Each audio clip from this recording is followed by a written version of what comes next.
ഒരു നിമിഷം കൊണ്ടില്ലാതായ പുഞ്ചിരി. 4 നാളുകൾ നീണ്ട വിങ്ങുന്ന കാത്തിരിപ്പിനൊടുവിൽ ആ ദുരന്ത വാർത്തയെത്തി. കർണാടക ചിക്കമംഗളൂരുവിൽ നിന്നും വിനോദയാത്രക്കിടെ കാണാതായ പാലക്കാട് സ്വദേശി ശ്രീനന്ദയുടെ മൃതദേഹം ചിക്കമംഗളൂരുവിലെ ആഴമേറിയ കൊക്കയിൽ നിന്നാണ് കണ്ടെത്തിയത്.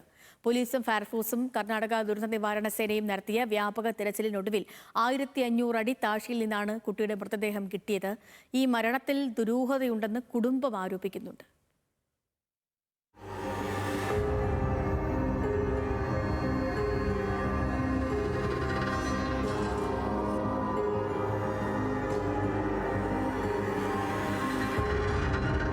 പ്രകൃതി ഭംഗി ആസ്വദിക്കാൻ പോയ വിനോദയാത്ര ഇത്ര വലിയൊരു ദുരന്തത്തിലേക്ക് ചെന്നെത്തുമെന്ന് ആരും കരുതിയിരുന്നില്ല.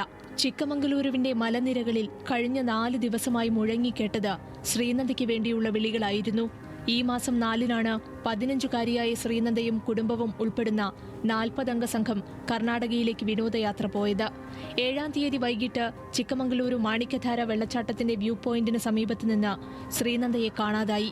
കഴിഞ്ഞ ഞായറാഴ്ച വൈകിട്ട് 5:20 വരെ ആ ചിരി മാതാപിതാക്കളുടെ കൺവെട്ടത്തുണ്ടായിരുന്നു. എന്നാൽ വെറും 15 മിനിറ്റുകൾക്കിപ്പുറം പകർത്തിയ ചിത്രങ്ങളിൽ ശ്രീനന്ദയുടെ സാന്നിധ്യമില്ലായിരുന്നു. ആരെങ്കിലും ലഹരി നൽകി തട്ടിക്കൊണ്ടുപോയതാകാമെന്ന് കുടുംബം സംശയമുന്നയിച്ചതോടെ പ്രദേശത്താകെ പോലീസും വനംവകുപ്പും വ്യാപക തെരച്ചിൽ ആരംഭിച്ചു. നിമിഷങ്ങൾക്കുള്ളിൽ അവൾ എങ്ങോട്ടാണ് മറഞ്ഞത്? മാണിക്യധാര വെള്ളച്ചാട്ടത്തിന്റെ വന്യതയിലേക്കാണോ? അതോ മറ്റാരെങ്കിലും അവളെ അപായപ്പെടുത്തിയതോ?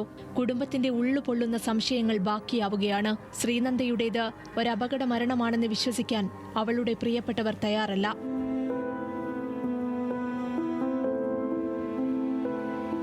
ലഹരി മാഫിയയുടെ ഇടപെടലുണ്ടായോ എന്ന സംശയം കുടുംബം ആവർത്തിക്കുന്നുണ്ട്. നിരൂപത ആരോപിക്കുന്നത് എന്തുകൊണ്ടാണെന്ന് വെച്ചാൽ, ഇപ്പം ഈ കുട്ടിയെ അവസാനം എടുത്ത ഫോട്ടോ ഒന്നും അതിൻ്റെ കുട്ടിയെ നമ്മൾ അന്വേഷിച്ച് നടക്കുന്ന സമയത്തൊക്കെ നമ്മൾ ഈ സംഘത്തിൽപ്പെട്ട ആൾക്കാർ ഇപ്പോൾ മൃതദേഹം കണ്ടെത്തി എന്ന് പറയുന്ന ഭാഗത്ത് ഉണ്ട്. അത് മാത്രമല്ല, ഞങ്ങൾ കാണാതെ ആയി പറയുമ്പോൾ ഇതിനിപ്പോൾ എല്ലാ സാധ്യതകളാണല്ലോ. കുട്ടി ഒന്നുവെച്ചാൽ സ്വയം വണ്ടി കയറി പോകണം, അച്ഛൻ കുട്ടിക്ക് അപകടം പറ്റണം. അതാണ് ഞങ്ങളുടെ ഉണ്ടായിരുന്ന ധാരണ. ഞങ്ങൾ ലാസ്റ്റ് കണ്ടതിൻ്റെ ഇപ്പോൾ ഇതിൻ്റെ ഓപ്പോസിറ്റ് സൈഡ് ഞാൻ പറഞ്ഞ ഒരു കടയുടെ ആസിലേക്ക് ഡോഗ് കയറി എന്ന് പറഞ്ഞില്ലേ, അതിൻ്റെ അവിടെ നിന്ന് ചെറിയൊരു വ്യൂ ഉണ്ട്. അങ്ങോട്ട് കയറി അവിടെ ആയിരുന്നു സംഭവിച്ചിരുന്നെങ്കിൽ ഓക്കെ, നമുക്കതൊരു ആക്സിഡൻ്റാന്ന് ഉറപ്പിക്കുമായിരുന്നു. ആ ടിക്കറ്റ് കൊടുക്കണ ആളിന് അവിടെ വേറെ 2-3 പേരുണ്ടാവും. അവരുടെ ഫോൺ ചെക്ക് ചെയ്താൽ തന്നെ ഒരുവിധം എല്ലാം കിട്ടാൻ സാധ്യതയുണ്ട്. ഒറ്റപ്പാലം MLA കെ പ്രേംകുമാർ വിവരമറിയിച്ചതിന് പിന്നാലെ മുഖ്യമന്ത്രി പിണറായി വിജയൻ കർണാടക മുഖ്യമന്ത്രിയിൽ നിന്ന് വിവരങ്ങൾ തേടിയിരുന്നു.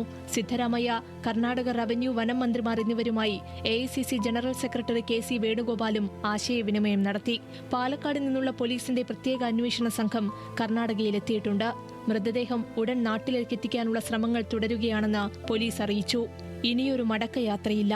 ഒരുപാട് സ്വപ്നങ്ങളും ചോദ്യങ്ങളും ബാക്കിവെച്ച് ശ്രീനന്ദ മടങ്ങുകയാണ്. കാസർഗോഡ്, പാലക്കാട് ബ്യൂറോകൾക്കൊപ്പം ന്യൂസ് ഡെസ്ക്, ന്യൂസ് മലയാളം.